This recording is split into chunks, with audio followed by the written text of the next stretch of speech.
협객행, 김용 원저 제6장.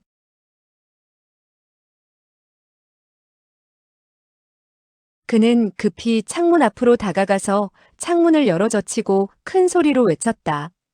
폐 선생, 나는 여기에 있어. 여러분들은 나를 찾고 있는 것이요? 폐해석은 크게 기뻐했다. 바로 그렇소이다. 소카들은 긴급한 사태에 대해서 방주에게 의논하고자 이렇게 급히 찾아왔습니다. 석파천은 담담하게 말했다. 나는 계잡종이지 당신네들의 방주가 아니외다. 당신네들이 나를 찾는다면 몰라도 당신네들의 방주를 찾는다면 그런 사람은 없소. 폐해석은 얼굴에 한 가닥 겸연쩍은 표정을 띄우고 말했다. 방주께서 또 농담을 하시는군요. 방주께서는 어서 나오셔서 저희들과 이야기를 나누도록 해주십시오. 석파천은 즉시 반문했다. 나보고 나오라는 것입니까? 폐해석은 대답했다. 바로 그렇소이다. 정당은 석파천의 등 뒤로 다가가서 그의 옷자락을 잡아당기며 나직이 말했다. 천오라버니, 나가지 말아요. 석파천은 의지가 굳은 음성으로 말했다. 나는 모든 것을 그와 분명히 해두어야겠소. 나는 즉시 돌아오겠소. 그는 창문으로 기어서 나갔다. 마당 서쪽에는 폐해석이 서 있고 그의 등 뒤와 지붕 위에는 모두 8명의 대한들이 한 줄로 서 있었다. 그리고 동쪽의 한 그루 밤나무의 커다란 가지 위에 한 사람이 앉아 있었는데 바로 정불삼이었다. 나뭇가지가 흔들흔들하는 바람에 그의 몸도 아래 위로 부침하고 있었다. 정불삼은 말했다.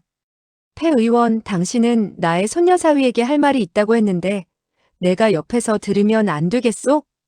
폐해석은 잠시 생각하는 듯 하더니 얼버무리려고 했다. 사실 무림에서는 남의 방파의 비밀을 듣는다는 것은 신뢰되는 일이었다. 정불삼이 그와 같은 사실을 잘 알면서도 그런 질문을 던졌기 때문에 폐 의원은 소문대로 행동이 형편없는 정불삼이로구나 생각하며 다시 말을 이었다. 이 일에 관해 불초로서는 결정을 내릴 수가 없소이다. 방주께서 이곳에 있으니 방주가 결정을 해야지요. 정불삼은 고개를 끄덕였다. 좋소, 좋아. 이 일에 관해 내 손여사위의 대답을 들어야 한다면 내가 물어보지.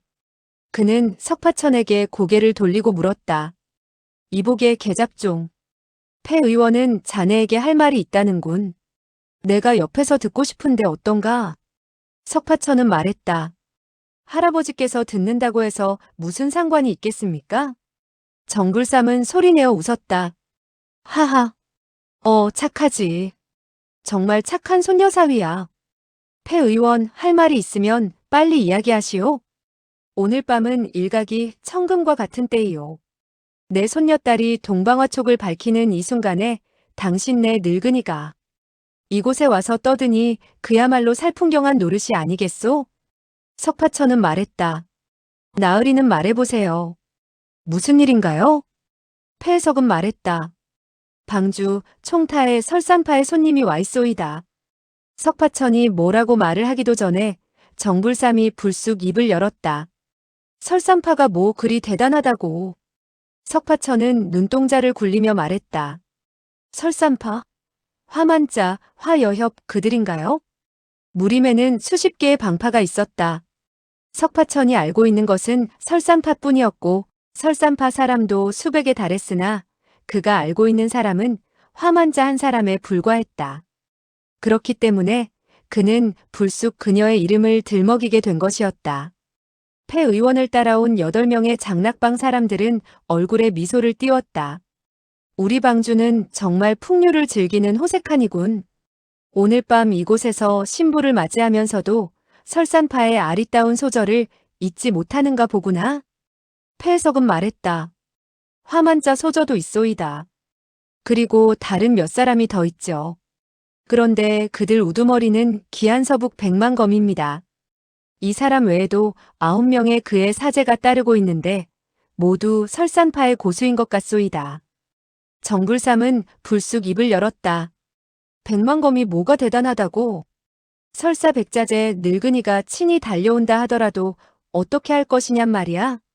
폐 의원, 당신의 오행육합장 재간이 뛰어나다고 들었는데 백만검이라는 녀석이 온 것을 보고 당황해하다니 너무 수선을 떠는 것이 아니겠소? 폐해석은 그가 자기의 오행육합장을 칭찬하는 소리를 듣자 속으로 약간 흐뭇해졌다. 이 마두는 자부심이 매우 강한데 나의 오행육합장을 잘 알고 있구나.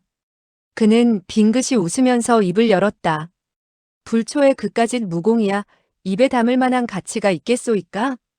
우리 장락방은 조그만 방파에 지나지 않지만 무림의 어느 문파도 두려워하지 않소이다. 다만 설산파와는 평소 아무런 교분이 없는데 기한서북 백만검이 기재등등하게 찾아와서는 방주님을 배웁자고 하길래 내일까지 미루다가 되지 않아서 이곳으로 달려온 것이 왜다. 그는 잠시 여유를 두었다가 다시 설명을 했다. 그러니까 이 가운데 어떤 오해가 있는지 우리들이 방주에게 여쭈어 보려는 것이고 해결 방침을 의논하려는 것이지요. 석파천은 짐작이 가는 것이 있는 듯 말했다. 어제 화 여협이 총타에 뛰어들어왔다가 진 향주에게 사로잡히게 되었소. 오늘 아침 그녀를 놓아보냈는데 그들 설산파는 아마 그 일 때문에 성이 난 모양이군요. 폐해석은 심각한 음성으로 말했다. 그 일도 약간 관계는 있습니다만 진 향주에게 물어보니 방주는 시종, 화소저에 대해서 예의를 지켰으며 머리카락 하나 다치지 않았다고 하더군요. 그는 잠시 여유를 두었다가 정불삼을 바라본 후 다시 말을 이었다. 그녀가 떠날 때 연화탕을 먹이고 은자까지 주려고 하셨다니 설산파의 체면을 크게 세워준 것이라 할 수 있소이다. 그런데 기한서북 백만검의 안색을 보니 아무래도 다른 사연이 있는 것 같았소이다. 석파천은 짜증 섞인 음성으로 말했다.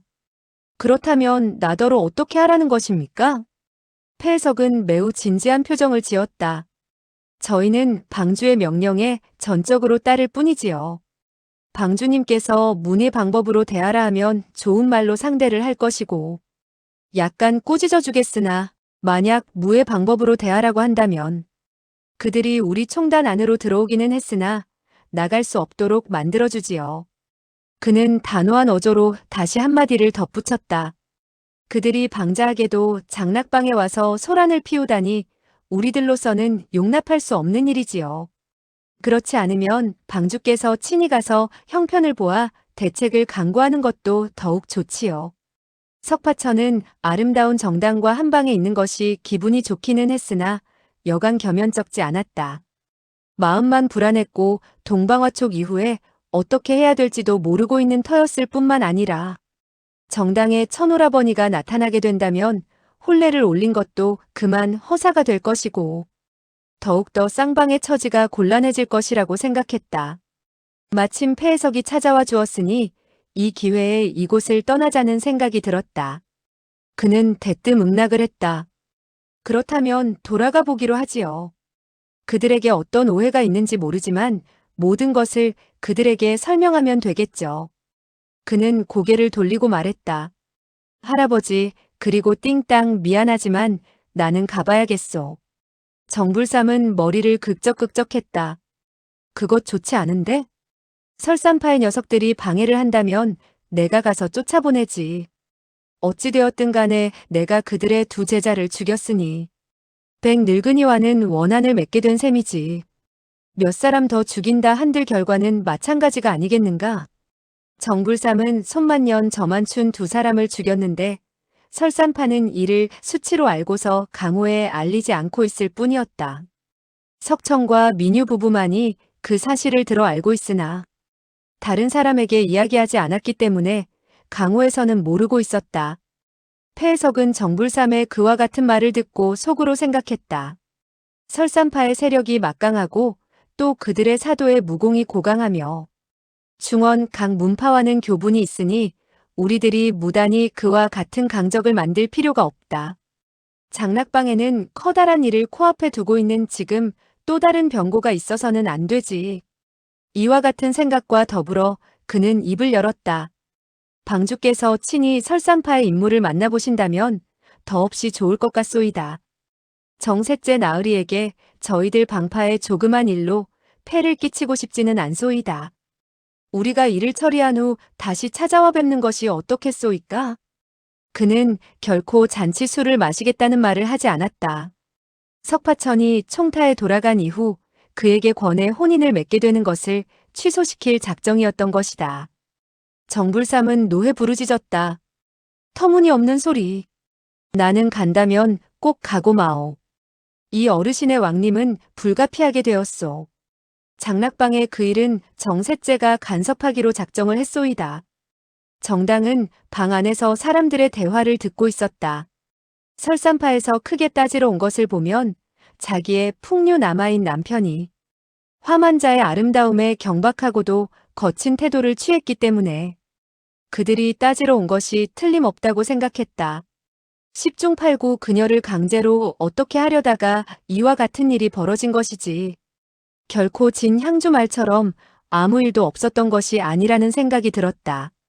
그렇지 않으면 은자까지 주고 연화탕까지 먹일 리가 없을 것 같았다. 더구나 오늘 밤은 동방화촉을 밝히는 날인데 석파천이 화만자를 만나러 간다고 하니 여간 불만이 아니었다. 그녀의 할아버지와 폐해석은 이제 그와 같은 일로 첨예하게 맞서고 있지 않은가. 그녀는 대뜸 마당으로 뛰어나오며 말했다. 할아버지, 천오라버니께서 총타로 돌아가 대사를 해결하겠다는데 우리들로서는 사사로운 정으로 그의 일을 그르칠 수는 없다고 생각해요. 할아버지와 제가 천오라버니를 따라가서 설산파에 도대체 얼마나 대단한 인물이 있는지 보기로 하죠. 석파천은 화촉동방에서 겸연쩍게 쭈그리고 앉아있는 것이 초조했을 뿐이지. 실제에 있어서 그녀와 함께 있기를 원했다.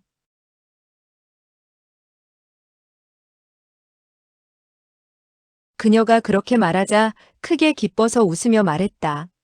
매우 좋소. 정당, 당신도 나와 함께 갑시다. 할아버지도 같이 가시지요. 그가 이와 같이 말하자 폐해석 등은 달리 이의를 표명할 수가 없었다. 그들은 냇가에 이르게 되었고 장락방의 고수들이 타고 온 큰 배를 타고 총타로 되돌아가게 되었다. 폐해석은 배에서 석파천에게 말했다. 방주 정셋째 나으리에게 결코 손을 써서 설산파의 사람들을 해치지 않도록 권유하시죠. 원수를 많이 만들게 된다면 방해 일에 지장이 있소이다. 석파천은 고개를 끄덕여 보였다. 그야 그렇지요. 왜 이유 없이 사람을 죽여야 합니까? 그것은 옳지 못한 행동이요. 어느덧 그들 일행은 장락방 총타에 이르게 되었다. 정당은 진지한 어조로 말했다. 천오라버니, 나는 당신의 방으로 가서 남자 옷을 입고 화용월태의 화소절을 만나겠어요. 석파천은 크게 흥미를 느끼는 듯 물었다. 어째서 옷을 바꿔 입는단 말이오? 정당은 웃으며 말했다. 나는 화만자라는 아가씨에게 내가 당신의 아내가 된 사실을 알리고 싶지 않아요. 그래야 말하기가 편리할 것 같아요. 석파천은 그녀가 당신의 아내라는 말을 할 때 그녀의 얼굴에 떠오른 부끄러움과 의기양양한 표정을 대하게 되자 가슴이 화끈 달아오르는 것을 느꼈다. 좋소. 그렇다면 같이 가서 옷을 바꿔 입고 오도록 합시다. 정불삼이 말했다. 나도 가서 좀 옷차림을 바꿔야겠군. 나는 귀방의 소두령으로 변장을 해도 괜찮겠죠? 폐해석은 설산파의 사람들에게 자기들 가운데 정불삼과 정당이 끼어 있다는 사실을 모르게 하고 싶었다. 그들이 변장을 하고 싶다고 하자 폐해석은 썩 잘 되었다는 생각이 들어 아무런 내색을 하지 않고 담담히 말했다. 정셋째 나으리께선 좋으실 대로 하십시오. 정불삼과 정당 두 사람은 석파천을 따라 그의 침실로 들어섰다. 그들이 문을 밀치고 들어서자 시검이 아직도 자고 있었으나 문소리를 듣고 침대에서 벌떡 일어났으며 정불삼 조손을 대하게 되자 크게 놀라워했다. 석파천은 일시 그녀에게 설명하기도 힘들어 단순히 분부를 했다. 시검 누나, 이 두 분에게 옷가지를 좀 갖다 주구려. 그리고 좀 도와주도록 하시오. 그는 시검이 이것저것 묻는다면 혼례를 올렸다는 말을 하기가 거북해서 그 말만 하고는 재빨리 화청으로 빠져나오고 말았다. 밥 한 끼 먹을 시간이 되어 진충지가 화청 밖에 이르러 낭낭히 말했다. 방주께 알립니다. 뭇 형제들이 호맹당에서 방주님이 납시기를 기다리고 있습니다. 이때 정당이 휘장을 들치며 걸어 나왔다. 됐어요. 이제 가봐요. 석파천은 갑자기 눈앞에 준수하기 이를 데 없는 젊은이가 나타난 것을 보고 약간 어리둥절해졌다. 정당은 이때 청삼을 걸치고 있었으며 머리 위로 서생건을 쓰고 있었고 손에는 한 자루의 접선을 들고 있었다. 석파천은 풍류라는 말과 점잖고 의젓하다는 말은 잘 몰랐으나 그녀의 그와 같은 옷차림은 조금 전에 새색시 차림보다도 더욱더 매력적인 데가 있다고 생각했다. 정불삼은 거칠은 무명 배옷에 경장을 하고 있었는데 얼굴에는 엷은 먹물까지 칠해놓고 있었으며 발에는 집신을 신고 있었다. 그의 왼쪽 어깨는 높고 오른쪽 어깨는 나직했으며 걸음을 옮길 때 다리를 절룩거려 그 모습이 매우 초라해 보였다. 석파천은 얼핏 볼 때 거의 그의 신분을 알아볼 수 없을 정도인지라 소리내어 웃었다. 하하. 할아버지, 모양이 완전히 변했습니다. 진충지는 나직이 물었다. 방주, 무기를 가져가야 하지 않겠습니까? 석파천은 두 눈을 커다랗게 뜨고 물었다. 무기를 왜 가져가야 합니까? 진충지는 그가 또 뚱딴지 같은 반대말을 한다고 생각하고 재빨리 말했다. 예, 알겠습니다. 그는 앞장을 서서 걸었다. 네 사람은 호맹당 앞에 이르게 되었다. 진충지가 문을 열고 안으로 들어갔다. 호맹당 안에 수십 명이 앉아 있다가 재빨리 자리에서 일어서며 일제히 외쳤다. 방주께 인사드립니다. 석파천은 대청문이 열리면서 그토록 넓은 대청 안에 드러나게 되고 또 그토록 많은 사람들이 기다리고 있다가 고함을 치자 생각지 못했던 일인지라 그만 깜짝 놀랐다. 그는 여러 사람들이 허리를 굽히고 절을 하는 것을 보고 인사를 하는 줄 알았으나 어떻게 인사를 받아야 할지 몰라 멍하니 서서 어찌할 바를 몰랐다. 사방의 탁자 위에 커다란 촛불이 켜져 있었고 수십 명의 크고 작은 사내들이 양쪽으로 늘어서 있었다. 안쪽 한복판에 호피교위가 하나 놓여 있었다. 대청에는 한 가닥 엄숙한 기운이 감돌고 있어. 한 번도 세상에 큰일을 당해보지 못한 시골 소녀는 그만 위험에 압도되고 말았으며 감히 숨도 크게 쉬지 못했다. 그는 두 눈으로 폐해석을 바라보며 어떻게 했으면 좋을까 하고 구원을 바란다는 눈치를 보냈다. 그는 폐해석의 지시를 받아 행동해야겠다는 생각이 들었던 것이다. 폐해석은 얼른 문가로 다가가 석파천의 손을 부축하며 나직이 말했다. 방주, 우리가 먼저 자리에 앉아야 합니다. 그런 후에 설산파의 친구들을 들어오도록 해야 합니다. 석파천은 그가 하자는 대로 해야 할 형편인지라 폐해석의 부축하에 호피 의자 앞으로 다가갔다. 폐해석이 나직이 말했다. 앉으시지요. 석파천은 망연했다. 내가 이 자리에 앉아야 한단 말이오? 그는 마음속으로는 여간 두렵지 않았다. 그리하여 그는 자기도 모르게 정당을 바라보았다. 정당이 자기 손을 붙잡고 대청에서 도망쳐 주었으면 하는 심정이었다. 될 수 있으면 멀리 도망쳐서 깊은 산속에서 살면서 다시 이곳으로 돌아오지 않았으면 하는 심정이기도 했다. 그런데 정당은 그에게 방글에 웃어 보였다. 석파천은 그녀의 눈초리에서 따뜻한 감을 느끼고 그녀가 용기를 북돋아주고 있다는 생각에 새삼 정신이 번쩍 들었다. 한편으로 그는 고마움을 느꼈고 위안을 받았다. 그리하여 그는 한복판에 있는 호피교위에 턱 버티고 앉게 되었다. 석파천이 자리에 앉자 정불삼과 정당은 호피교의 뒤에 서게 되었고 수십 명이나 되는 늘어서 있는 사내들도 일일이 자리를 찾아 앉았다. 모든 사람들이 자리에 앉자 폐해석은 입을 열었다. 여러 형제들, 방주께서는 요 며칠간 병을 심하게 앓았소. 그러나 착한 사람은 하늘이 돕는다고 이제 거의 완쾌되었으나 아직도 정신이 완전히 회복된 상태는 아니오. 원래 방주께서는 며칠 더 편안히 휴식을 해야 폐방의 일을 처리할 수 있으나 설산파의 친구들이 반드시 당장에 만나봐야 한다는 것이었소. 그는 여러 사람을 돌아보며 다시 말을 이었다. 그들은 마치 방주께서 죽을 병이나 든 것처럼 서두르는 것이었소. 허허허. 방주의 내공은 가늠하기 어려울 정도로 심오한데 그까짓 병으로 어찌 쓰러지겠느냔 말이오. 자, 그러니 여러분들은 방주님을 모시고 설산파의 친구들을 대하는데 차질이 없도록 해주시오. 여러 사람들은 큰 소리로 대답을 했다. 예. 폐해석은 고개를 돌리고 석파천에게 말했다. 방주님, 이제 설산파의 친구들을 들어오라고 하는 것이 어떻겠소? 석파천은 잠시 생각을 해보고 응했다. 그로서는 좋다 안 좋다 하고 말하기가 거북했던 것이다. 폐해석은 여러 사람들을 바라보며 말했다. 좌석의 위치를 새로 정해야겠소. 서쪽의 형제들은 동쪽으로 옮기시오. 그들은 그의 명령대로 자리를 바꾸었다. 모두 동쪽 편에 가 앉게 된 것이다. 폐해석은 시중을 들고 있던 방의 제자들에게 서쪽에 9개의 의자를 갖다 놓도록 했다. 미향주 손님들을 모시고 들어오도록 하시오. 미횡야는 즉시 대답했다. 얼마 후 대전 밖에서 요란한 발걸음 소리가 들려왔다. 4명의 제자들이 대문을 활짝 열었다. 미횡야는 옆으로 비켜서서는 낭낭히 말했다. 방주께 알립니다. 설산파의 여러 친구들이 도착했습니다. 폐해석은 나직이 말했다. 우리들이 나가서 영접을 하지요. 그는 가볍게 석파천의 옷자락을 잡아당겼다. 석파천은 고개를 끄덕였다. 울어져. 그는 주저주저하며 몸을 일으켜 폐해석을 따라 대청 입구 쪽으로 갔다.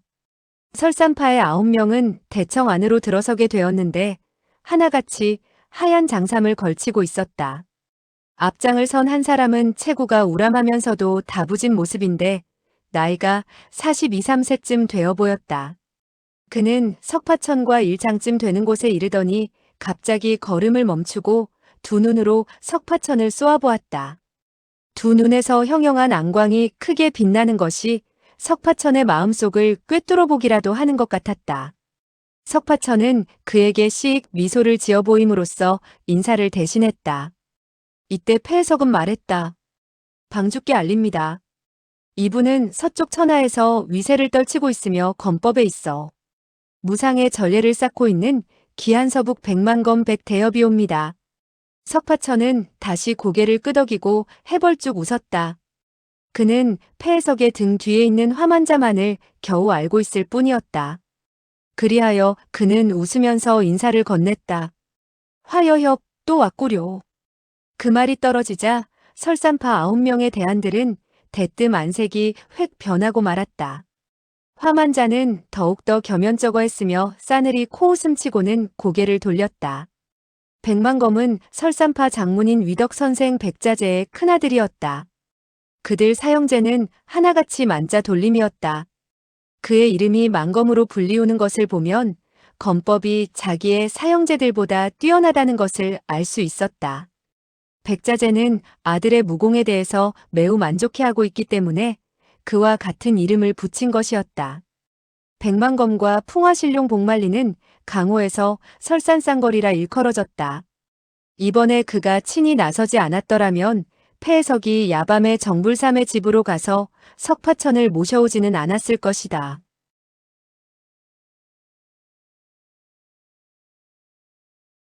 백만검은 바깥 객청에서 석파천을 만나보자고 2시간이나 기다리게 되자 속으로 여간 울화가 치밀지 않았다. 그런데 겨우 호맹당으로 들어서게 되었을 때 폐해석의 소개가 있었으나 방주가 자기한테는 익히 명성을 들었다는 그 흔한 인사조차 한마디 없는 반면에 부대뜸 자기의 화사매에게 인삿말을 건네는 것을 보게 되자 그만 노기가 치밀었다. 저 모양을 보건대 10중8구 그 녀석일 것 같구나. 강호에는 장락방의 석방주가 음탕하다고 소문이 났는데 저 녀석의 행동을 보니 틀림없는 말이다. 나는 안중에도 두지 않고 음탕한 눈으로 화사매에게 관심을 보이지 않는가. 여러 사람들이 보는 앞에서조차 서슴없이 저런 행동을 취하니 화사매가 이곳에서 사로잡히게 되었을 때 더 상상할 수 없는 일이 벌어졌었겠지? 그는 내심 노기가 치밀었으나 신분을 생각하여 간신히 분노를 억제했다. 그는 곁눈질로 석파천을 노려보며 아무런 말도 하지 않았는데 얼굴에는 비웃는 표정이 역력했다. 석파천은 다시 물었다. 화소저, 다리에 입은 상처는 좋아졌소? 아직도 아프시오? 그와 같은 질문에 화만자는 그만 얼굴이 새빨개지고 말았다. 다른 8명의 설산파 제자들은 일제히 검자루를 잡았다. 폐석은 재빨리 말했다. 여러분, 멀리서 오시느라고 피곤하실 텐데 자리에 앉으십시오. 폐방의 방주는 최근 몸이 불편해서 본래 손님을 만나지 않았으나 여러분들의 얼굴을 보아 병이 든 몸인데도 이렇게 나오신 것이외다. 여러분들을 오래 기다리게 한 점 정말 죄송하오이다. 백만검은 싸늘히 코웃음을 치고 성큼성큼 걸음을 옮겼다. 그는 서쪽 첫 번째 의자에 턱 앉게 되었고 경만종은 그 다음 자리에 앉았다. 그리고 가만균, 왕만인 등이 차례로 앉았고 화만자는 가장 말석에 앉게 되었다. 장락방의 몇 사람들은 히히덕거리고 있었는데 매우 의기양양한 표정이었다. 방주님은 입을 열자마자 저 사람들의 덕을 보는군. 당신의 삶의 다리에 관심을 가지는데 기한서북이란 당신도 어쩌지 못하는군. 폐해석은 석파천과 원위치로 돌아가 앉게 되었다. 그러자 하인과 하녀들이 준비해 두었던 차를 올렸다.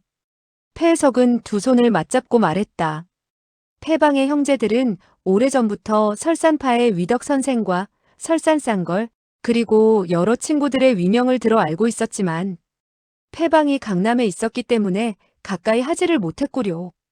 오늘 이렇게 찾아와 주시니 정말 영광스럽소이다.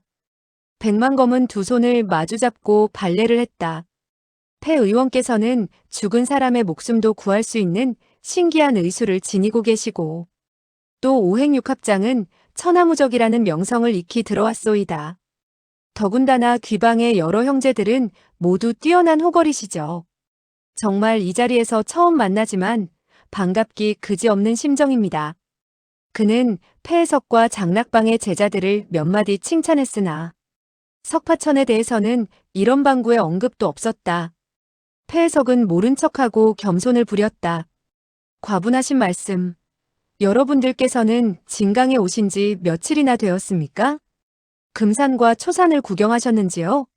만일 그곳에 가보지 않았다면 훗날 폐방의 방주께서 여러분들을 성 안의 큰 주루로 초대하여 진강의 여러 곳을 안내해드리도록 안배하겠소이다.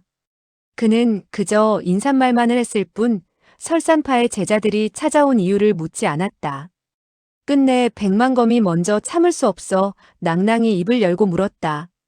강호에서는 귀방의 석방주의 무공이 뛰어나다고 하던데 석방주의 무공은 어느 문파의 재간인지요? 장락방의 사람들은 움찔했다. 방주는 자기 자신의 문파에 대해서 한 번도 이야기한 적이 없다. 간혹 그런 얘기가 나오면 슬쩍 말머리를 돌리고 빙그레 웃을 뿐 대답하지 않았다. 폐 선생은 그가 전임 동방방주의 사질이라고 했으나 무공은 전혀 다른 것 같았다. 그런데 지금은 그가 실토하는지도 모르겠구나. 이때 석파천은 더듬거리며 말했다. 그건 나의 무공을 묻는 것인가요? 나는 전혀 무공을 모르는 사람이외다. 백만검은 그와 같은 말을 듣고 마음속에 3푼쯤 가지고 있던 의심도 즉시 해소되고 말았다. 곧이어 그는 싸늘히 냉소를 흘리며 입을 열었다. 흐흐흐. 장락방에는 인재들이 구름처럼 모여 있는데 석방주께서는 무공을 모르면서 어찌 영웅호걸들을 이끌어갈 수 있다는 것입니까? 그 말을 어린애도 믿지 않으려 할 것입니다. 아마도 석방주는 사문의 내력을 말 못할 사정이 있는가 본데 어떠한 연고인지요? 석파천은 진지한 표정으로 말했다. 어린애들이라도 믿지 않는다니 누가 어린애란 말입니까? 띵땅 그녀는 어린애가 아니란 말입니다. 나도 그녀에게 거짓말을 하지 않았고요. 이미 말했지만 나는 그녀의 천오라버니가 아닙니다. 그는 백만검을 바라보며 말하고 있었으나 띵땅의 옷자락에서 풍기는 향기를 맡고 있었고 온 신경은 그녀에게만 쏠려 있었기 때문에 그와 같은 뚱딴지 같은 대답을 하게 된 것이었다. 백만검은 그가 띵땅이니 하는 말이 무엇을 가리키는지 알 수가 없었다. 다만 도둑놈이 제발 저리다고 일부러 터무니없는 말을 짓거리고 있다고 생각하고 안색을 굳히며 무거운 어조로 입을 열었다.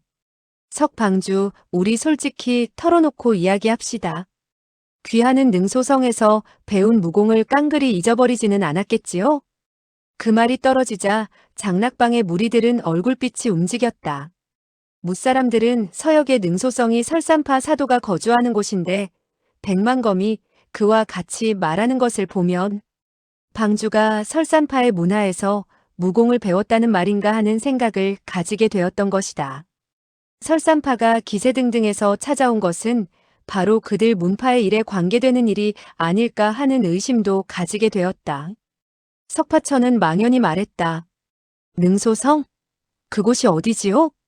나는 한 번도 무공을 배운 적이 없습니다. 만약 내가 무공을 배운 적이 있다면 어째서 전혀 무공을 할 줄 모르겠습니까? 이 몇 마디의 말은 장락방의 제자들도 믿을 수 없는 대답이었다.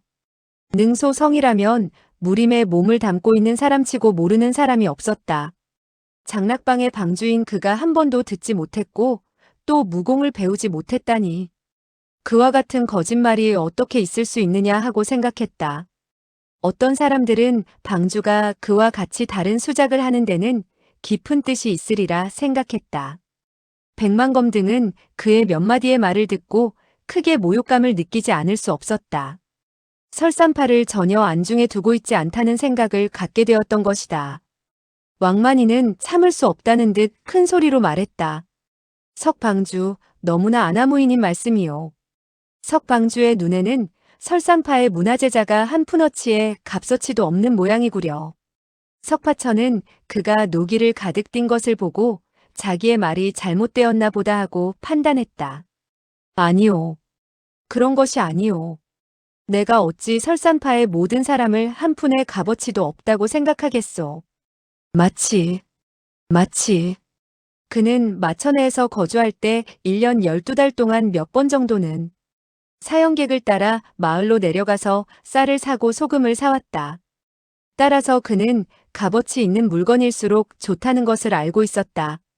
따라서 그는 설산파의 사람들에게 호감을 살 수 있는 말을 몇 마디 하여 왕만인의 화를 누그러뜨리고 싶었으나 적당한 말이 떠오르지 않았다.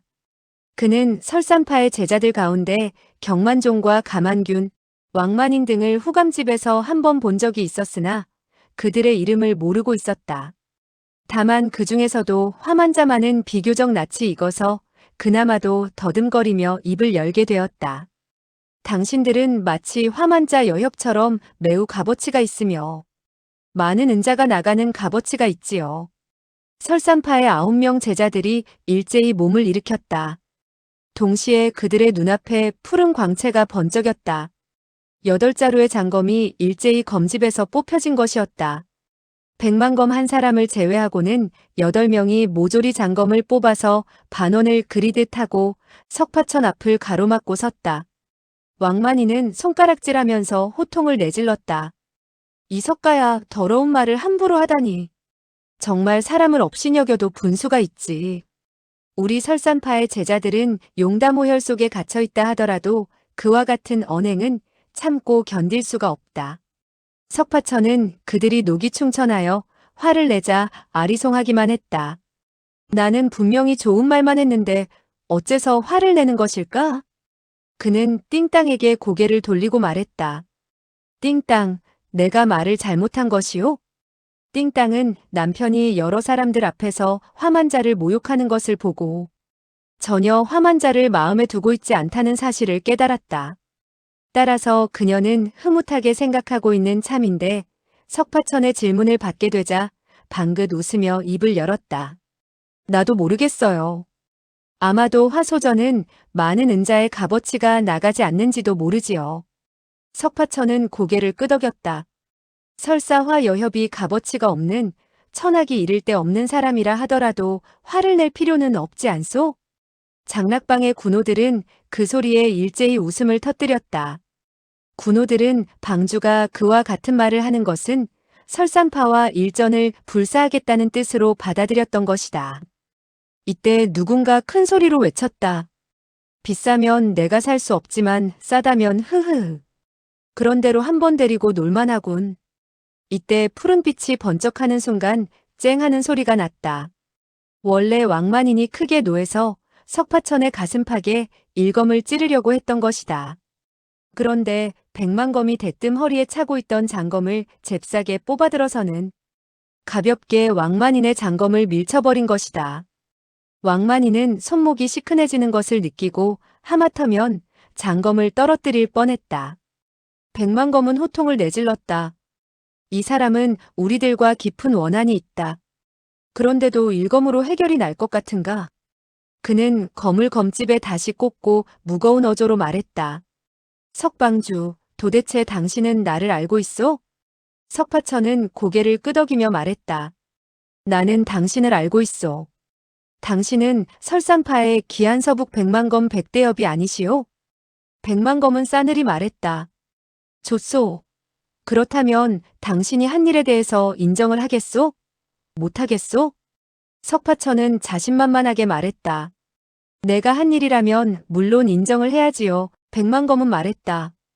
그렇다면 내 당신에게 묻겠는데 능소성에 있을 때 당신의 이름은 무엇이라고 했소? 석파천은 고개를 흔들며 머리를 극적였다. 내가 능소성에 있었다고요? 언제 내가 능소성에 갔었댔소? 아, 그렇군. 어느 해 산을 내려와 엄마와 아황을 찾게 되었을 때 여러 마을을 돌아다닌 적이 있었소. 그러나 나는 그 마을의 이름을 전혀 모르니 그 가운데 아마도 능소성이라는 곳이 있었던 모양이요. 백만검은 싸늘한 안색을 하고 한자 한자 또박또박 말했다. 쓸데없는 수작을 부리지 마시오. 당신의 진짜 이름은 석파천이 아니지요? 석파천은 빙그레 웃었다. 맞았소. 맞았소. 나는 본래 석파천이 아니오. 모두들 잘못 알고 있어. 역시 백대엽은 훌륭하시군. 내가 석파천이 아니라는 것을 알고 있으니. 백만검은 싸늘한 음성으로 외쳤다. 당신의 진짜 이름이 무엇인지 여러 사람들에게 이야기해 보시오.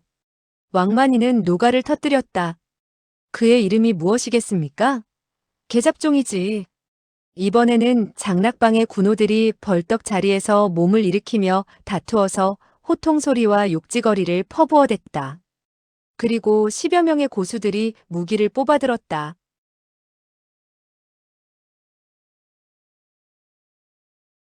왕만이는 이미 목숨을 걸 각오를 하고 있는 판이었다. 설사 난도질을 당해 갈기갈기 찢겨 죽는 한이 있더라도 계잡종이라고 후련하게 욕을 한 이상 눈썹 하나 까딱하지 않고 죽을 수 있다고 생각했다. 그런데 석파천은 뜻밖에도 소리내어 껄껄 웃으면서 손뼉을 치는 것이 아닌가. 하하, 그렇군, 맞았소. 나의 본래 이름은 계잡종이라고 하오. 그런데 당신이 어떻게 알고 있소? 그 말이 떨어지자 모든 사람들은 그만 어안이 벙벙해져 서로 얼굴을 쳐다보게 되었다. 폐해석과 정불삼 그리고 정당 등 몇 사람만이 그가 자기의 이름이 계잡종이라고 하던 것을 들은 적이 있어서 대수롭지 않게 생각했으나 나머지 사람들은 놀람과 의혹에 사로잡히게 되었다. 백만검은 속으로 생각했다. 저 녀석은 정말 교활하고 간악하지만 대단한 놈이군. 그와 같은 욕지거리도 태연히 받아들이다니.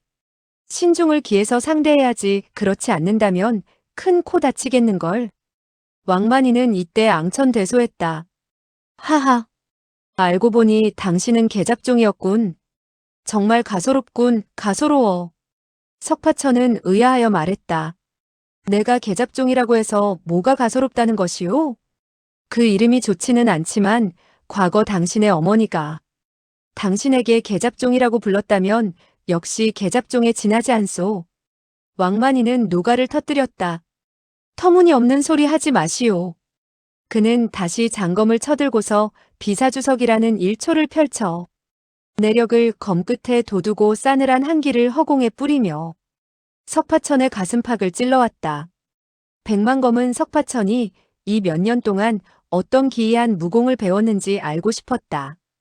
기이한 무공을 배우지 않았더라면 젊은 나이에 일방의 우두머리가 되고 수많은 부하들이 복종할 수 없었기 때문이었다. 그렇기 때문에 이번에는 막지 않고 나직이 외쳤다. 왕 사제, 함부로 손을 쓰면 안 되네. 그는 의자에서 막는 자세만을 취했을 뿐 왕만이니 그의 곁을 스치듯 지나쳐 검과 한 덩어리가 되어 덮쳐가는 것을 내버려 두었다. 석파천은 상승의 내공을 연마하는 데 성공했으나 손을 써서 싸운 경험은 전혀 없었고 권격은 배워보지도 못한 사람이었다. 상대방이 살기등등한 기세로 일검을 찔러 들어오자 어떻게 피해야 할지 또 어떻게 막아내야 할지 몰랐다. 그는 당황하여 손발을 허우적거리면서 자연히 두 손을 바깥쪽으로 뻗쳐내어 휘젓게 되었다. 한데 그는 장포를 걸치고 있었기 때문에 그의 두 소매자락이 휘둘러지면서 장검을 후려치게 되었다. 그 순간 우지끈 뚝 하는 소리와 더불어 휙하니 왕만인의 몸이 갑자기 위로 붕 떠서 날아가더니 쿵 하니 대문에 부딪히는 것이 아닌가. 설산파의 제자 9명이 호맹당에 들어온 이후 장락방의 무리들은 대문 밖에서 나무 기둥으로 빗장을 질러놓고 있었다. 만약 서로 싸우게 되었을 때 도간에 든 쥐를 잡듯 탈출구를 미리 봉쇄해 놓으려는 것이었다. 호맹당의 대문은 경고하기 이를 데 없는 배나무로 만든 것이었고 거기다가 쇠 조각을 박아놓고 있었다. 그와 같은 대문짝에 왕만인이 꽝 하고 부딪히는 순간 퍽퍽하는 가벼운 음향과 더불어 토막이 난 그의 검이 그의 어깨 쪽지에 박히고 말았다. 석파천은 소매자락을 휘둘러 그의 수중에 들린 장검을 두 토막 내고 말았던 것이다. 거기다가 왕만이는 그의 내력의 세찬 힘에 숨도 제대로 쉴 수 없었고 전신의 공력도 깡그리 사라지게 되었다. 따라서 상대방이 휘휘 내젓는 손길에 따라 부러진 두 토막의 단검이 뒤로 날아가서는 자기의 어깨 쪽지에 박힌 것이었다. 이렇게 되자 그는 그만 축 늘어져서는 땅바닥에 주저앉게 되었고 손가락 하나 꼼짝할 수가 없었다. 어깨 쪽지의 상처에서는 새빨간 피가 뚝뚝 흘러내렸다. 삽시간에 하얀 옷자락이 새빨갛게 물들고 말았다. 가만균과 화만자가 급히 달려와 그의 콧김과 맥박을 확인하고 짚어보았다. 다행히 석파천의 내력이 강하긴 했으나 그것을 응용할 줄을 몰라 내력을 모두 내쏟은 것은 아니었다. 그렇기 때문에 왕만이는 외상만 입었을 뿐 생명에는 지장이 없었다. 이렇게 되자 설산파의 제자들은 놀람과 분노에 휩싸이게 되었고 장락방의 군호들은 흐뭇하기도 하지만 내심으로는 의아함을 금할 수 없게 되었다.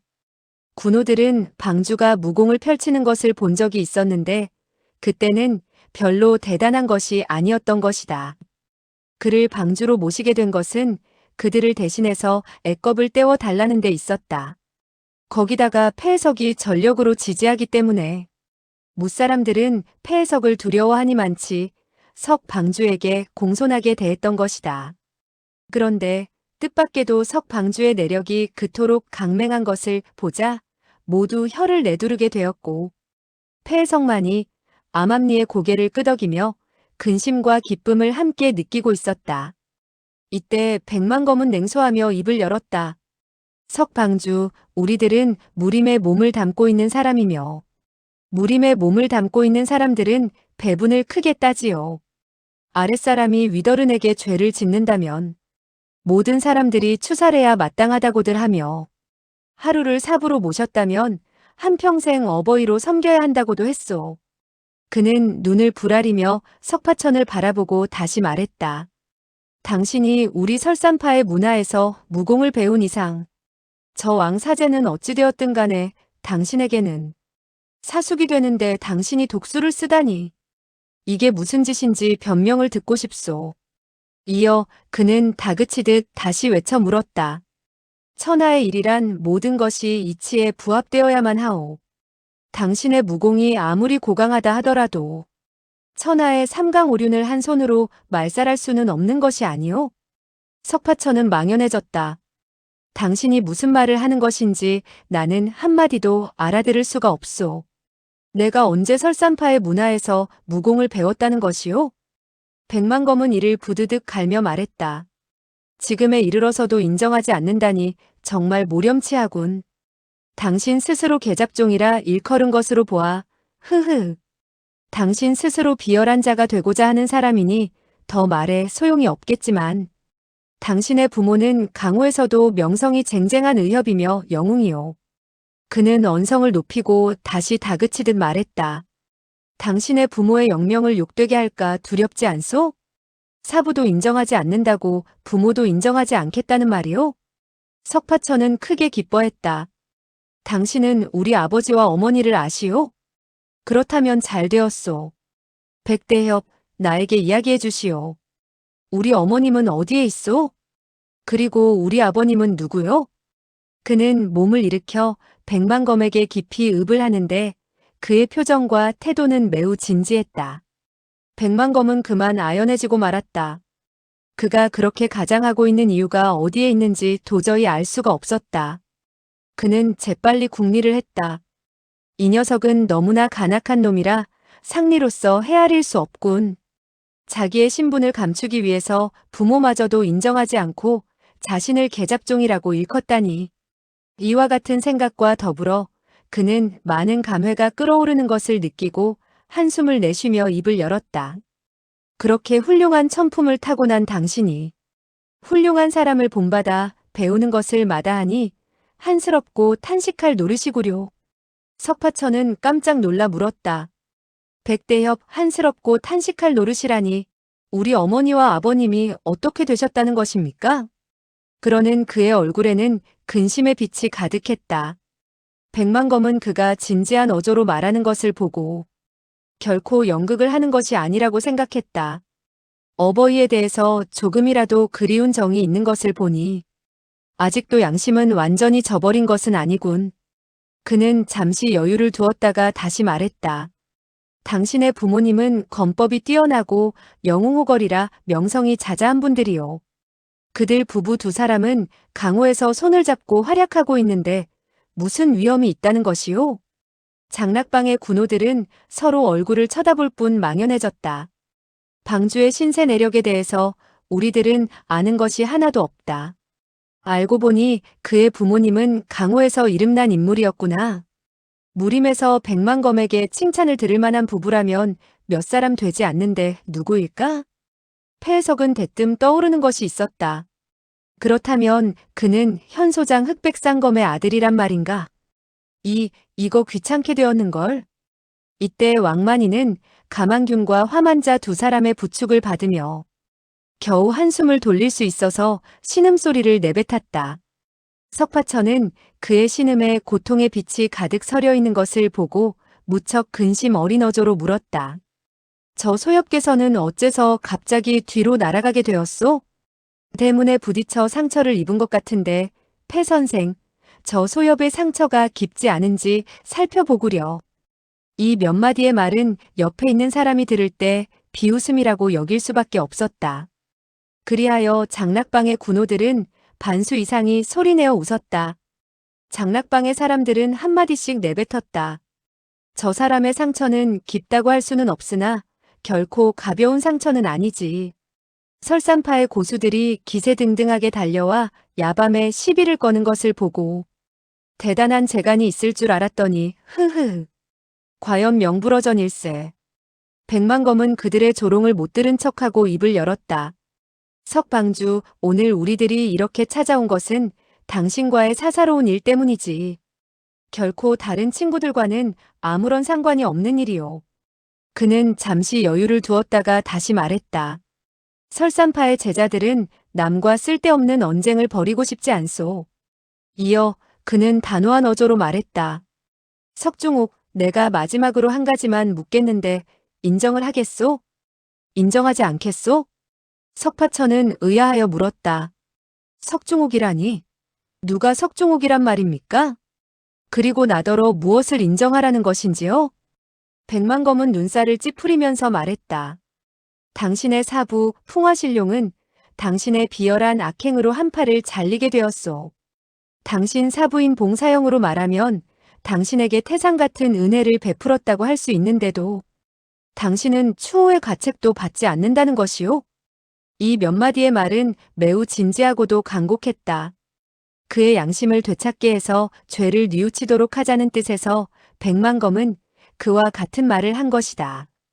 석파천은 전혀 알아들을 수 없는 말에 다시 물었다. 풍화신룡은 또 누구란 말씀이오? 어째서 나의 비열한 행동 때문에 그가 한팔을 잘리게 되었다는 것이오? 내가 도대체 무슨 비열한 악행을 저질렀다는 것이오? 백만검은 그가 시종 자신의 말을 부인하자 자기의 딸이 수치를 당하게 되고 벼랑 아래로 뛰어내려 자결을 하게 된 참혹한 사건을 자기 입으로 말하도록 자기를 다그치는 태도로밖에 볼 수가 없었다. 따라서 크게 울화가 치밀었다. 두 눈을 찢어져라 부릅뜬 그는 획하니 검을 뽑아들고 손목을 한번 떨쳤다. 곧이어 탁하는 소리가 났을 때 장검은 검집에 꽂혀지게 되었다. 이어 그는 기둥에 나타난 6개의 검은을 가리키며 낭낭히 말했다. 여기에 계신 친구들, 우리 설산파의 검법은 별것 아니오. 하지만 본파의 조사께서 창안하시어 전해 내려오는 검법으로 상대방에게 상처를 입히게 되었을 때 종종 눈송이에 육각형 모양의 자국을 내게 되는데 본파는 바로 그와 같은 데서 이름을 얻게 된 것이요. 중인들은 일제히 기둥 쪽을 바라보았다. 붉은 칠을 한 기둥에 6검의 자국이 나 있었는데 그 자국들은 모두 모여 6목골을 이루고 있었다. 하나하나의 검 자국도 눈송이의 형태를 담고 있었으며 또 매우 정교했다. 조금 전 그가 검을 뽑고 다시 검을 검집에 꽂는 행동은 눈 깜짝할 사이에 일어난 일에 불과했다. 그는 그 순간에 기둥에다가 잇따라 6번의 검을 찌른 것이었다. 거기다가 손목을 떨침으로써 6모의 형태를 이루도록 했으니 실로 빠른 검새였다.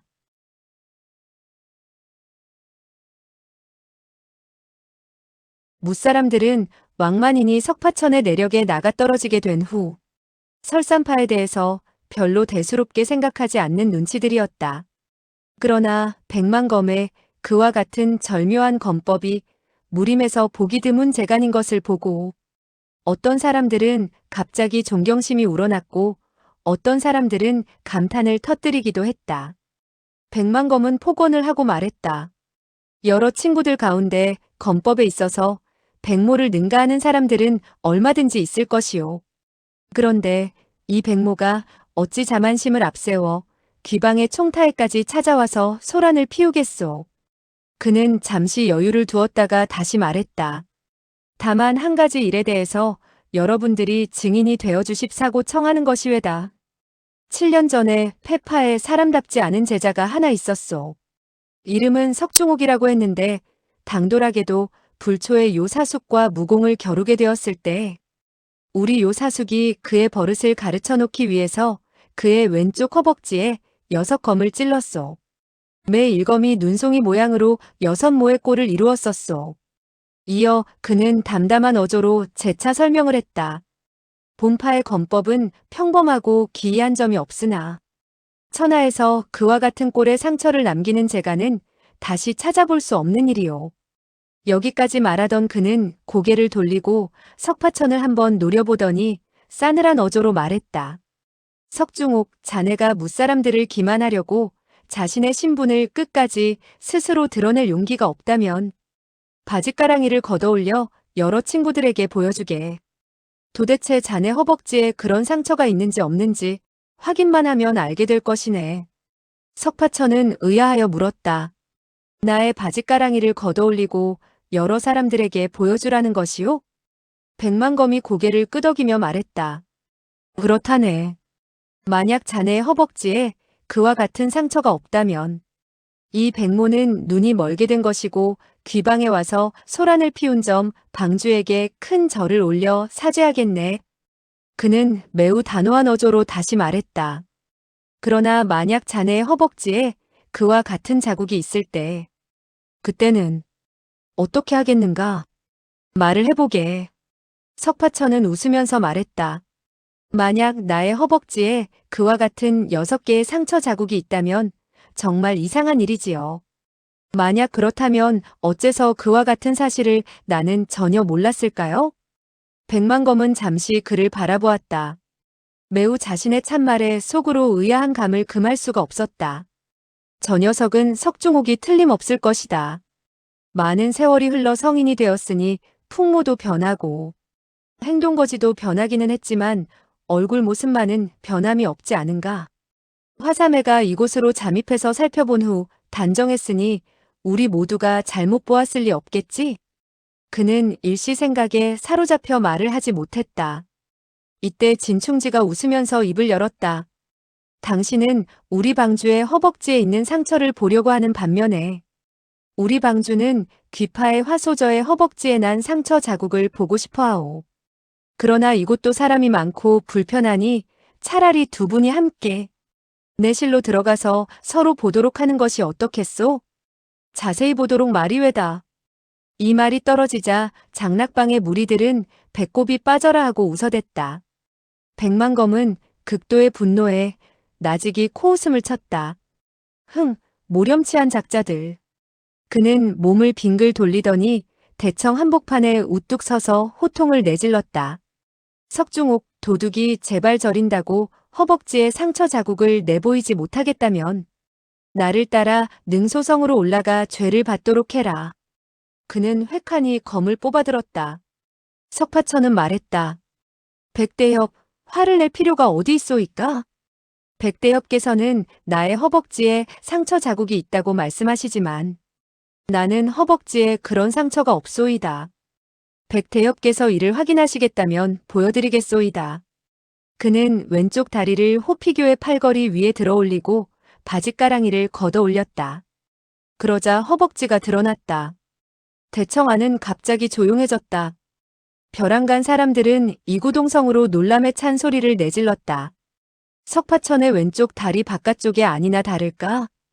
6점의 상처 자국이 있었는데 하나같이 6 목골을 이루고 있었다. 살갗에 난 상처 자국은 기둥에 난 자국같이 또렷하지는 않았으나 6 목골을 이루고 있는 것을 모든 사람들이 똑똑히 볼 수 있었다. 이 가운데 가장 놀란 사람은 석파천 자신이었다.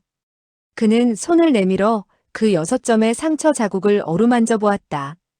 정말 자기의 허벅지에 상처 자국이 나 있지 않은가. 결코 거짓이 아니었다. 그는 눈을 부비고 다시 자세히 살펴보았다. 허벅지에 난 6점의 상처 자국은 기둥에 난 자국과 똑같았다. 설산파의 9사람들은 싸늘한 시선으로 그를 바라보았다. 석파천은 바짓가랑이를 걷어 올린 채 이마에서 식은 땀을 뚝뚝 흘리고 있었다. 어깨 쪽지와 허벅지에 이와 같은 상처 자국이 있는데 어째서 나는 몰랐을까? 정말 내가 과거의 일을 잊어버린 것일까? 그는 폐해석을 바라보았다.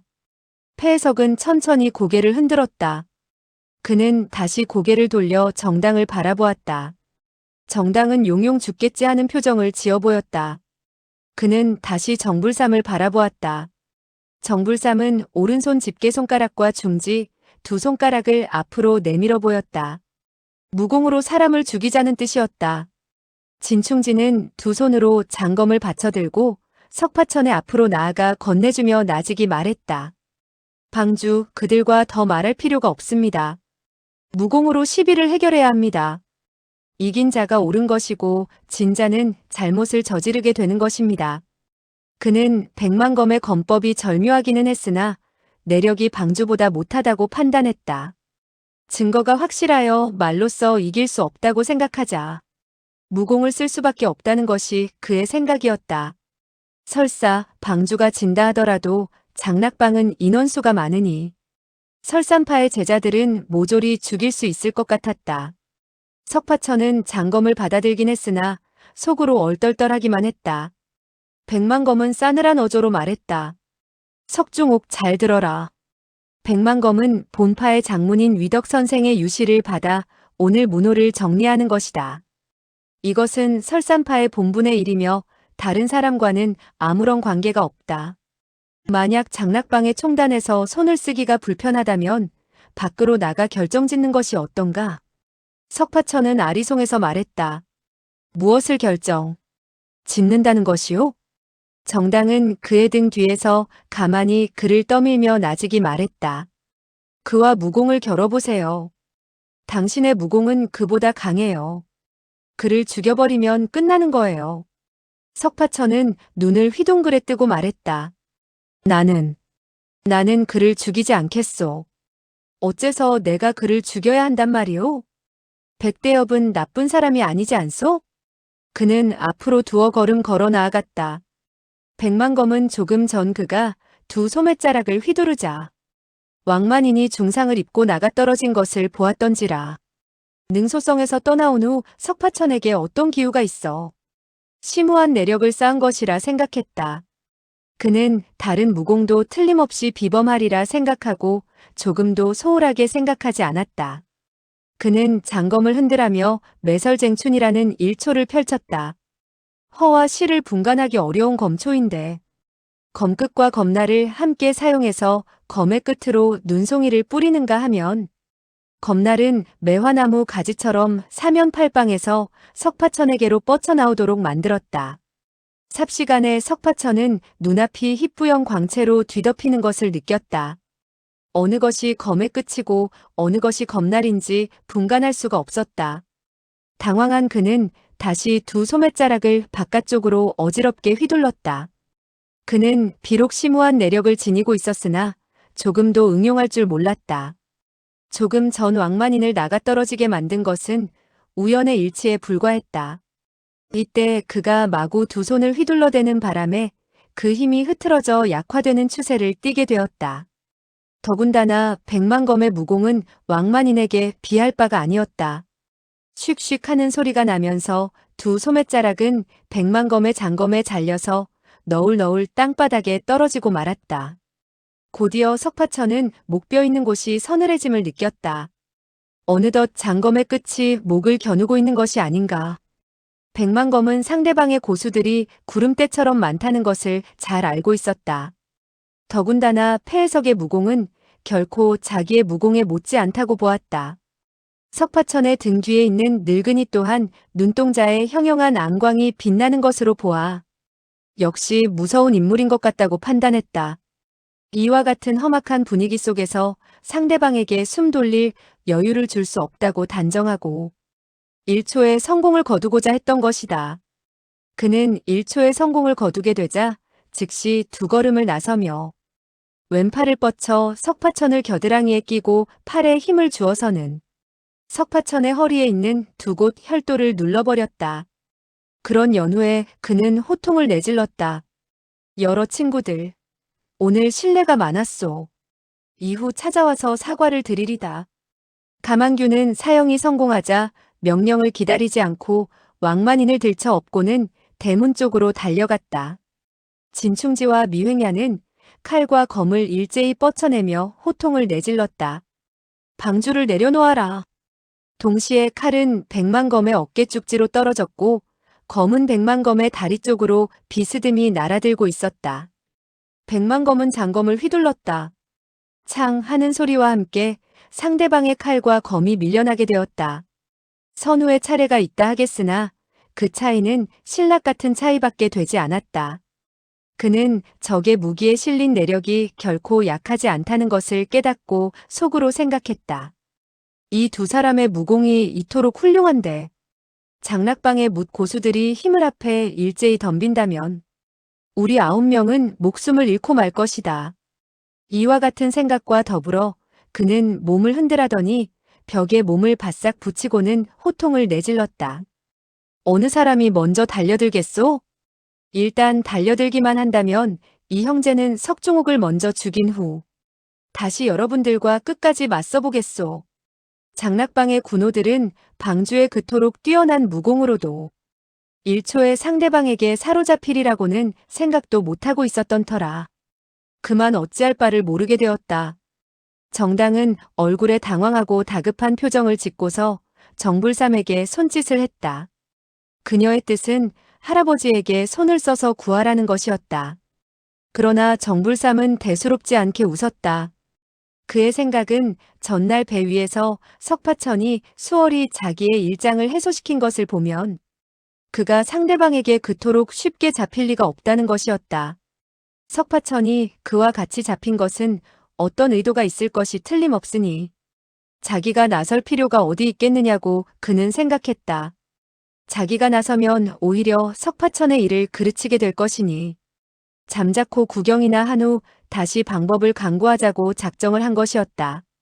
정당은 할아버지가 싱글벙글 웃으며 아무렇지 않게 생각하자 약간 마음이 놓였다.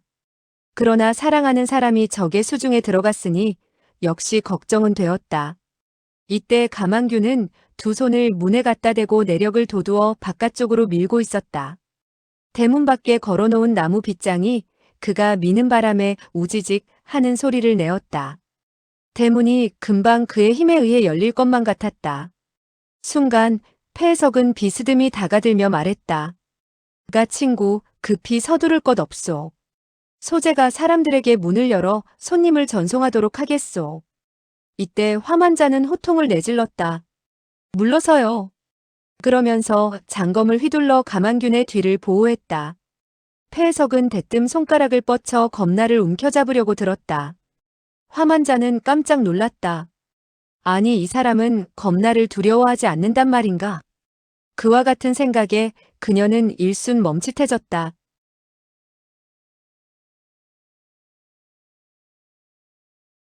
폐해석의 손가락은 그 순간 어느덧 그녀의 검날에 거의 닿게 되었다.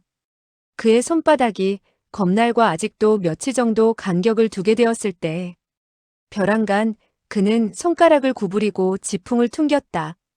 바람을 가르는 듯한 예리한 음향과 함께 화만자는 장검을 쨍그랑 하고 땅바닥에 떨어뜨렸다. 폐해석은 오른손을 뻗치더니 일장으로 그녀의 어깨 쪽지를 후려쳤다. 폐해석의 이와 같은 행동은 민첩하기 이를 데 없었으며 초식의 변화는 그야말로 신속하기가 정광석화와 같았다. 그의 솜씨는 100만검이 기둥에 6송이의 검화를 남긴 데에 비해 조금도 손색이 없었다. 정불삼은 내심 탐복을 금치 못하여 고개를 끄덕였다. 폐 의원의 오행육합장은 무림에서 상당히 명성을 떨치고 있는데 과연 실력이 뛰어나구나. 이때 폐해석은 이리저리 몸을 어지럽게 날리고 있었다. 이쪽에서 일지를 퉁기는가 하면 저쪽에서 일장을 후려쳤다. 그가 한 번 움직일 때마다 설산파의 제자들은 다투어 땅바닥에 쓰러졌다. 설산파 제자들은 기껏해야 그와 3, 4초를 겨루고는 땅바닥에 쓰러져서는 움직이질 못했다. 백만검은 그 모양을 보고 큰 소리로 부르짖었다. 훌륭한 솜씨로군. 훌륭한 오행육합장이외다. 이 백가는 훗날 반드시 찾아와 가르침을 받도록 하겠소. 그는 벼랑간 몸을 날렸다. 와장창. 커다란 소리와 함께 지붕에 구멍이 뻥 뚫리면서 석파천을 겨드랑이에 낀 채 백만검의 몸이 그 구멍으로 달려갔다. 폐해석은 노한 음성으로 부르짖었다. 어째서 오늘 가르침을 받지 못하는가? 그 역시 몸을 솟구쳤다. 지붕에 난 구멍으로 뒤쫓아 나간 것이다. 그 순간 싸늘한 광채가 눈부시게 일었다. 마치 그의 머리 위로 수만 송이의 눈송이가 떨어지는 것 같았다. 몸을 허공에 띄운 그는 손에 무기를 갖지 않고 있어서 다급한 순간에 어떻게 해야 상대방의 공세를 해소시킬 수 있을지를 몰랐다. 그는 즉시 청근추의 수법을 써서는 아래로 뚝 떨어졌다. 이와 같은 수법은 보기에 평범하고 기이한 데가 없었으나 한순간에 위로 솟구치던 기세를 변화시켜 아래로 떨어진다는 것은 여간 훌륭한 솜씨가 아니고서는 보일 수 없었다. 이와 같은 변화는 신락 같은 차질만 가져온다 하더라도 검에 찔려 상처를 입게 되는 것이다. 대청에 있던 고수들은 그와 같은 모양을 보고 진심으로 감탄을 금치 못했다. 백만검도 그 일초를 펼친 덕으로 어느덧 석파천을 인질로 사로잡은 채 지붕에서 떠나가고 있었다. 폐해석은 땅바닥에 닿자마자 다시 몸을 솟구쳐서는 뒤쫓아 나갔다. 정당은 크게 초조해졌다. 그녀 역시 몸을 날려서는 지붕에 난 그 구멍으로 달려나가려고 했다. 정불삼은 그녀의 손녀딸을 붙잡고 나직이 말했다. 서두를 것 없다. 이때 펑펑 와르릉 하는 소리가 끊임없이 들려왔다. 지붕에 난 구멍에서 기왓장과 흙들이 우수수 떨어졌다.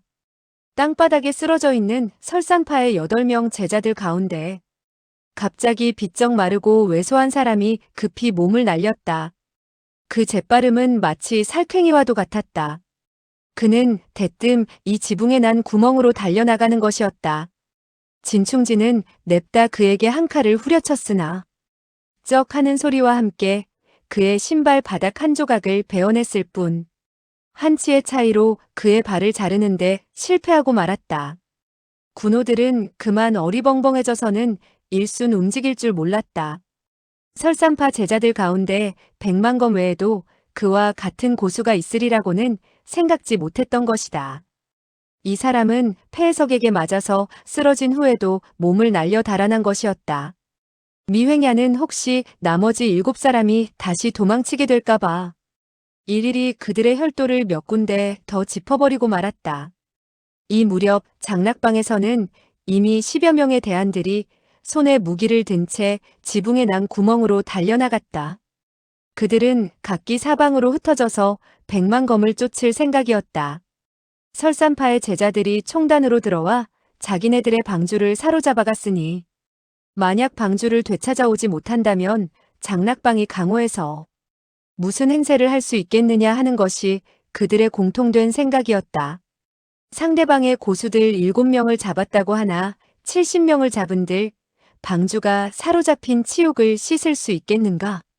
백만검과 2, 3초를 겨루기만 하면 다른 형제들이 포위 공격을 하여 방주를 구할 수 있을 것이고 그렇게 된다면 큰 공을 세우는 것이라 모두들 앞장을 서려고 야단들이었다.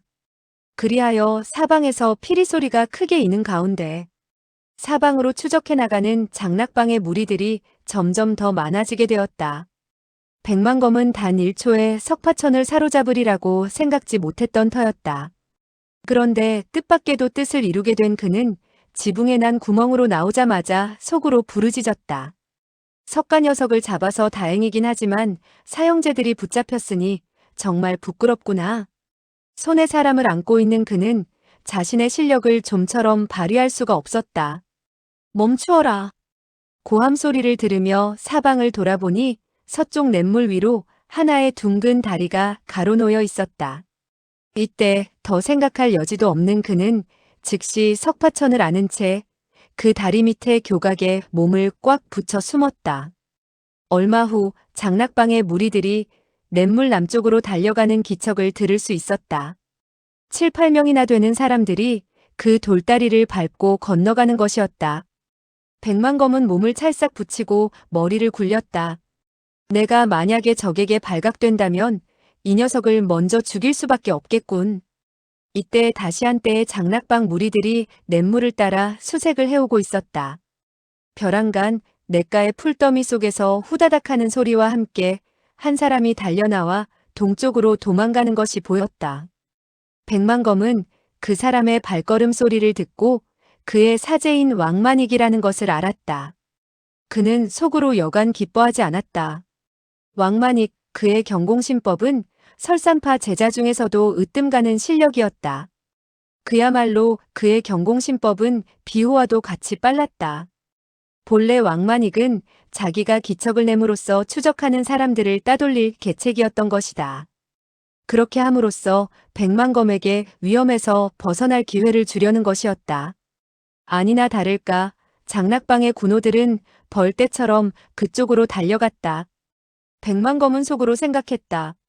장락방에는 견문이 뛰어난 사람들도 적지 않다. 어찌 빈틈을 두어 내가 수월하게 도망칠 수 있도록 놓아주겠는가? 이와 같은 생각에 그는 망설이지 않을 수 없었다. 이때 노젓는 소리와 더불어 동쪽에서 세 척의 오봉선이 다리 쪽으로 흘러내려오고 있었다. 두 척의 배는 과일과 채소들이 잔뜩 실려 있었고 한 척의 배에는 볕단이 산더미처럼 쌓여 있었다. 아마도 시골 사람들이 아침 일찍이 진강성 안으로 물건을 팔려고 오는 것 같았다. 세 척의 배는 꼬리에 꼬리를 물고 다리 밑을 지나갔다. 백만검은 크게 기뻐하며 마지막 한 척의 볕단을 실은 배가 옆을 지나게 되었을 때 몸을 날려 석파천과 함께 볏짚 더미 위로 떨어졌다. 백만검은 신법이 뛰어나고 볕단이 다리에 닿을 정도로 쌓여 있었기 때문에 배에 타고 있던 시골 사람들은 전혀 이를 알아차리지 못했다. 백만검은 석파천을 데리고 볕더미 속으로 몸을 숨겼다. 배가 나무 시장 쪽에 이르러 정박을 하게 되었을 때 배를 타고 온 시골 농사꾼들은 찻집으로 차를 마시러 가느라고 배를 텅 비우게 되었다. 백만검은 볕단 속에서 고개를 내밀었다. 부근에 사람이 없는 것을 확인한 그는 석파천을 겨드랑이에 끼고서는 언덕 위로 올랐다. 서쪽 부둣가에 한 척의 오봉선이 매여 있는 것을 보고 그는 그 배 위로 올랐다. 그는 한 덩이의 성냥쯤 되는 은자를 꺼내 갑판에다 던지며 말했다. 사공, 나의 이 친구가 갑자기 병에 걸리게 되었다네. 우리들을 빨리 양주로 보내주시게. 그 은자는 뱃사크로 주는 것이네. 사공은 성냥쯤 되는 은자를 받게 되자 크게 기뻐서 연신 허리를 굽신거리며 배를 띄웠다. 오봉선은 몇 번 구비를 틀더니 곧 운하로 들어서게 되고 곧장 북쪽으로 나아가게 되었다. 백만검은 선실 속에 웅크리고 있었다.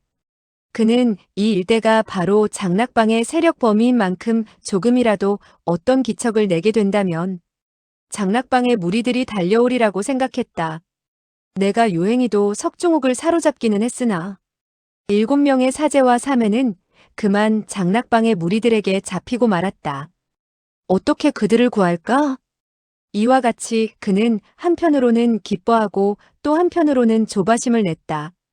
그는 혹시나 석파천이 혈도를 풀고도 시치미를 떼고 있는 것이 아닐까 하는 생각이 들어 차 한 잔 마실 시간이 흐르기 전에 손가락을 뻗쳐서는 그의 혈도를 짚곤 했다. 오봉선이 장강으로 흘러들게 되었을 때 석파천의 몸에 있는 40~50군데의 혈도가 모조리 짚혀지고 말았다. 백만검은 다시 사공을 불렀다. 사공, 하류로 무작정 배를 저어가도록 하게.